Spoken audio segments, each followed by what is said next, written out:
প্ল্যাটফর্মবিহীন রেললাইনে দাঁড়িয়েছে ট্রেন, ভোগান্তি নিয়ে ওঠানামা করছেন যাত্রীরা। এমনকি প্ল্যাটফর্মে ওঠানামার জন্য ব্যবস্থা করা হয়েছে লোহার অস্থায়ী সিঁড়ি। সম্প্রতি পদ্মা সেতু রেল সংযোগ প্রকল্পের সিবিআই সিগন্যালিং সিস্টেমের আওতায় থাকা 5টি স্টেশনের সিগন্যাল কেবল চুরি হয়। এতে বিকল হয়ে যায় স্টেশনগুলোর সিগন্যাল সিস্টেম। এ কারণে স্টেশনগুলোতে যথাস্থানে যেমন ট্রেন দাঁড়াতে পারছে না, তেমনি ক্রসিংয়ে লাগছে বেশি সময়। এমনকি ব্যাহত হচ্ছে ট্রেনের স্বাভাবিক গতি ধরে রাখা।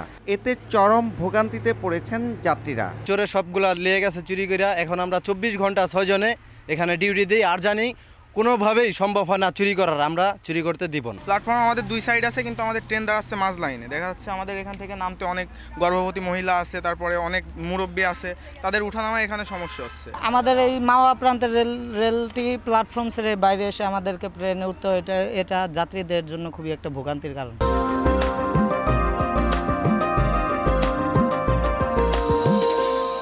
যেভাবে আমরা নামছি হয়তো একটা পাওয়া যাইতে পারতো।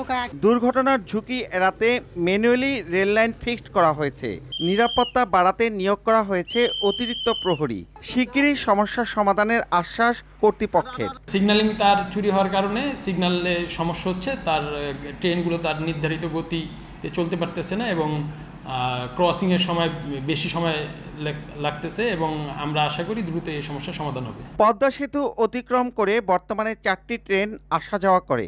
এর মধ্যে 2টি ট্রেন মাওয়া স্টেশনে থামে। গেল 22 আগস্ট থেকে এই মাওয়া রেল স্টেশনে প্ল্যাটফর্মে দাঁড়াতে পারছে না ট্রেন।